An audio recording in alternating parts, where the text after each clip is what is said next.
Hey, good evening, everybody. Hope you've all had a great day. What a beautiful day out here in the Coachella Valley. Really, there's no bad days in the Coachella Valley. It's either hot or it's cold, but they're all beautiful days. They're all the same. I'm going to apologize to you all right up front tonight. I am switching topics. Um, I know I posted that thing earlier about the victim, and I'll do that next week, but I'm going to get really personal this week. I'm going to talk about myself on a personal level. Well, actually, what I'm going to do is I'm going to read a blog that I just wrote called "The Closing Chapter," a closed chapter. You all know how big I am on forgiveness and the journey that I've been on to achieve that forgiveness and what it's meant to forgive people. It's important to understand that, and I was stuck on this for a long time, that forgiveness does not mean that the person will ever be allowed in your life again, or that you will have to have a relationship with that person again. Okay, so we have to clear that up right away. And I struggled with that until I heard a pastor doing a sermon, and then some of my research on forgiveness, I found those same things out.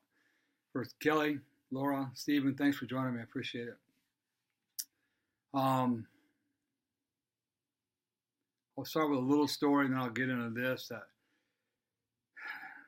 you know, my stepfather was really easy to forgive. My main perpetrator of the sexual abuse. Um, basically because he wasn't around.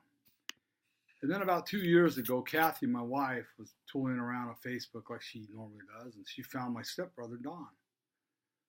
She told me she found him, and I had no problem with Don, so I went on Don's page, and sure enough, there was Jack. And to be honest with you, just seeing him turn my stomach. I mean, it just, that's that look and that smile and that phony, all that. And then what people were saying about him even turned my stomach more, because what they were saying about him today is the same thing they were saying about him back when I was being abused.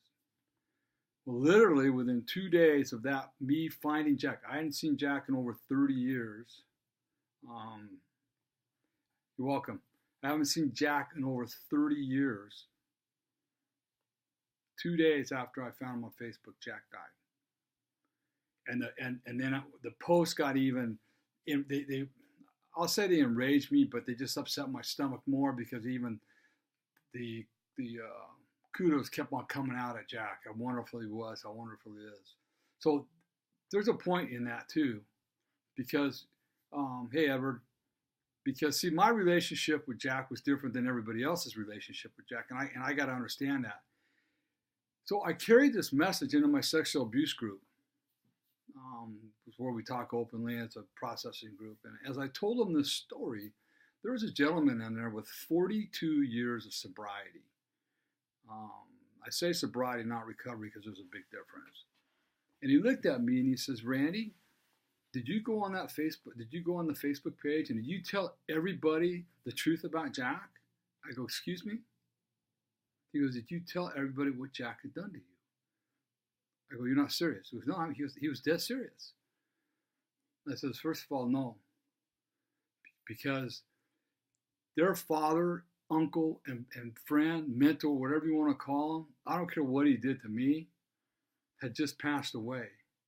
It was not my right to go on that Facebook page and take away their belief about their stepfather, their uncle, whoever it was. What he did to me was 30-some years ago. Had he done it to other people? Probably. But that's the day that I knew that I was really healed, because in the past, I would have gone on Facebook and said, "You guys, you don't know what you're talking about. This is what this man really is like." But I didn't even think about that. And when I heard that from a guy with 42 years sobriety, it's like made me think that, what happened to the world of sobriety? What happened to recovery? Because, I was always taught that sobriety, or recovery as I prefer to it, you forgive and you move on. And that means you let go of the resentment. And that means you don't want to get even anymore. So that's just one little part of what I want to talk about tonight. One other thing that's going to lead right into this is that October 1st, My brother, who I haven't talked to for 7 years for various reasons, and some of you know me, some of you don't, but I've done a lot of work on all this with my sponsors and my therapist. He instant messaged my wife, not me, but my wife. He says, "I just want to let you know, please tell Randy that my mother, his mother, not our mother, but my mother, was involved in a minor car accident today, but she's paralyzed from the neck down." So kind of, whoa, a minor, but she's paralyzed from the neck down. So that's the secrets and silence and that I grew up with. Secrets and lies. There's no truth. So I didn't hear nothing for a couple of weeks. So what I'm going to do right now, I'm going to read this blog to you. Just bear with me. This is actually going, and it's going to be on the 1 and 6 blog site and Keys to Recovery magazine here in the next month. But this is really, I need to do this. Okay. So it's a closed chapter. If you haven't followed me, you know that forgiveness is one of my favorite topics. It's also the one topic I struggle with most of my life. For most of my adult life, or at least until I entered into recovery. I heard these words more than I cared to. Randy, you just need to forgive, forget, and move on. In my opinion, these are the 3 words survivors struggle with the most. The people who were in my life making these statements had no idea of the emotional pain I was dealing with. How could they? They had not been through what I had been through. Those same people in my life would blurt out that statement. Those same people in my life that would blurt out that statement were sick and tired of hearing me whine. Sick and tired of me blaming everything that went wrong in my life on my abuse. They were all just doing and saying what they felt I needed to see and hear. And little did they know, it only enraged me. What I know today is that forgiveness is a key to true freedom and happiness. At least it has been for me. But forgiveness is also a process with several layers to navigate through. The process of forgiveness will be different for each person, as will the amount of time it will take to achieve. Forgiveness is not just a one-time action. The level of harm done to an individual will play into the individual's forgiveness process. I had 2 people in my life that were difficult to forgive. My perpetrators, my mother, and my stepfather. It was by working through the 12 steps of recovery and with the guidance of my therapist that I was finally able to forgive both of them. My stepfather actually was the easiest, as he had not been in my life for 30 plus years. And in fact, I had no idea if he was even alive. Remember that forgiveness is for you, not the perpetrator. And personal contact is not required or recommended. My mother, on the other hand, was very difficult as she was still alive and a part of my life. Eventually, I came to fully forgive her.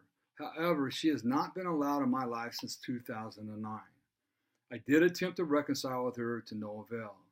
You see, she still wants to blame me for my abuse, wants me to own up to my part of it. I did make my amends to my mother for the way I disrespected her as a teenager. However, that was not enough for her. It was only through much work with my therapist and pastoral counsel that the decision to cut the ties with my mother was made. On October 1st, sorry, I'm going to be redundant here. On October 1st of 2016, my brother contacted my wife, informing her that his mother had, and not our mother, had been in a minor car accident and was paralyzed from the neck down. I became very confused because I did not know how to feel. I had no emotion or grief.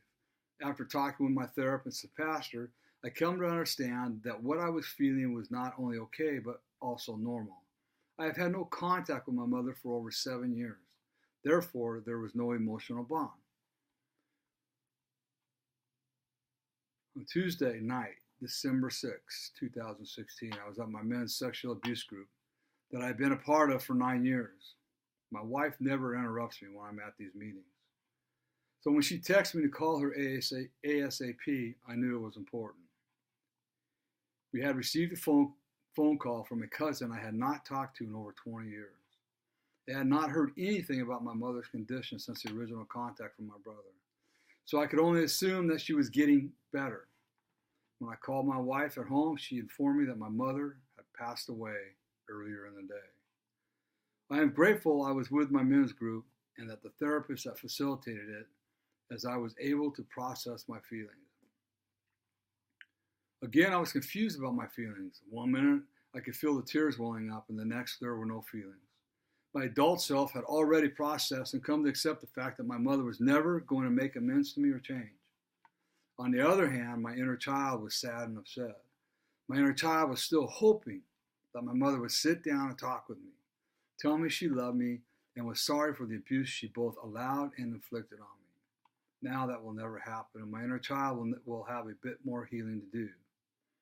I am saddened at my mother's death, although she has been dead emotionally to me for several years now, which is making her passing a bit easier. I was asked this by one of the men in my sexual abuse process group. Randy, did you say everything you needed to say to your mother before she died? Was there any unfinished business he said, any unfinished business you had with her?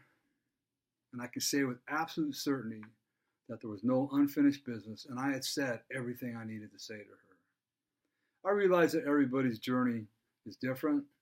Therefore, we all process our grief differently and in our own time.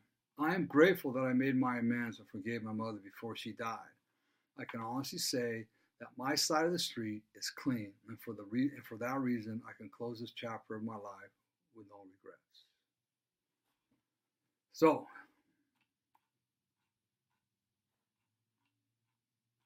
I just felt I needed to talk about this tonight.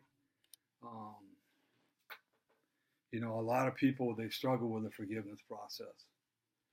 And I understand why. And I don't know, the work that God's done in my life is phenomenal. Because I'm sad because of her death, but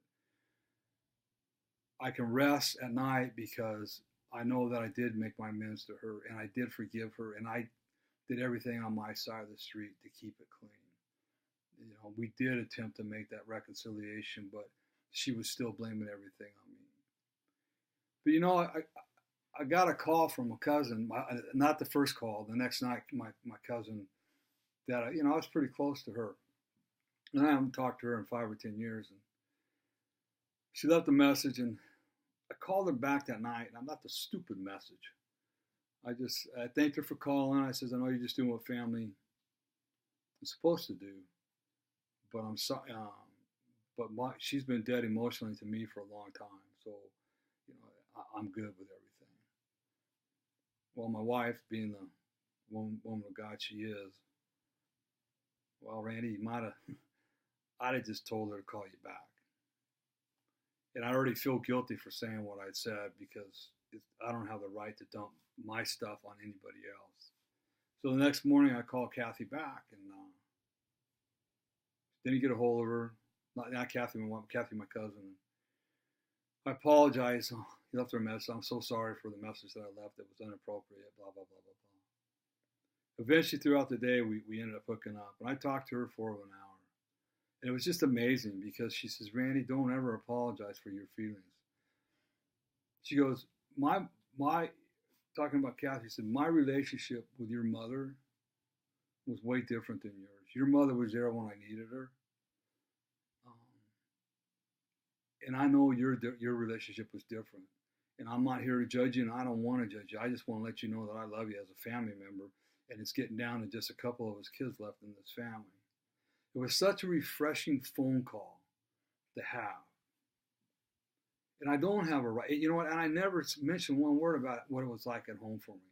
She's going to read my book, so she'll read about it. But again, it was that thing that we can all be in a household. There could be 11 kids in a household, and all 11 kids are going to have a different perception of what's going on in that house. And we got to be really careful not to judge people, because just because you think everything was okay in the household, for one of your siblings, it can be a whole different ball game. I hear it all the time.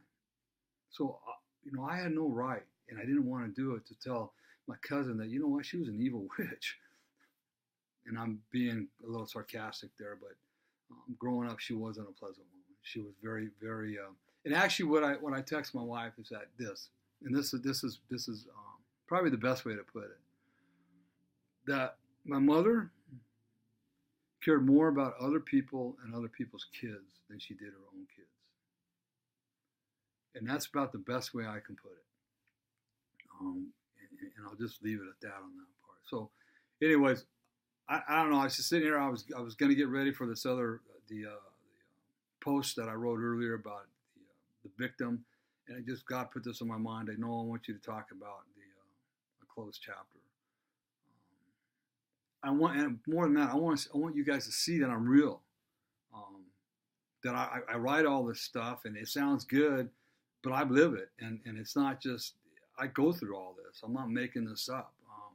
And I don't think that any of you think that I'm doing that, but I'm a human being. I got to deal with all this stuff on an everyday basis, and doing this kind of stuff helps me. It helps my recovery because I get reminded of stuff all the time.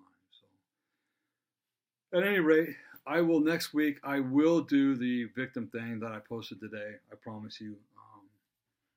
I thank you all for listening today on this one.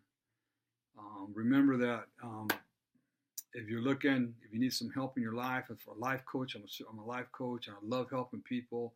Whether you're just, if you're just stuck and can't get out of a hole, or you don't know where to go with your career, or you have relationship problems, whatever. I'm taking clients right now. Just go to my changeyourlifestorynow.com, changemylifestorynow.com website, and just shoot me a contact, and I'll get back to you. Kathy and I are going to do a couples communication workshop probably in the middle of January. We're honing in on the date. We love working with couples, and so that's on that. I'm sorry. You can get my book, Healing the Man Within. I talk about the forgiveness. I talk about a lot, everything in this book. And by the way, for those of you that might have read it or not, or you're looking to read it, it's entitled Healing the Man Within, but the book in reality, I want to draw them into it, but the book is for everybody. For women are reading and saying, Randy, we're getting a lot out of it.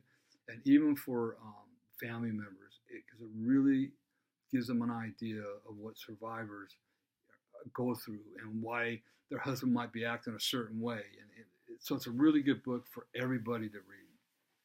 And you get that at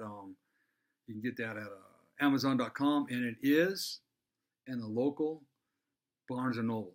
So I got that done last week. They should have them in there this week. They had to order them still. And then I just got to work on getting it in the national ones. So we got that. And then last, the Ride Across America is definitely going to happen. So that's going to be in June. I still got to just do a few more things on this side before I launch fundraising. So if anybody's interested in helping with fundraising or marketing or anything like that, I could use the help. Okay, but if you want to do it, great. And if you commit to it, if you say you'll do it, I'll just ask that you commit to it. So, and it's okay if you don't as well. So with that, I will say fairly well. Everybody have a super blessed week. Thank you all for joining me. Everybody that joined me tonight, it was great to see so many people on here. Does my heart really well. And if nobody tells you they love you today, God does, and so do I. Bless.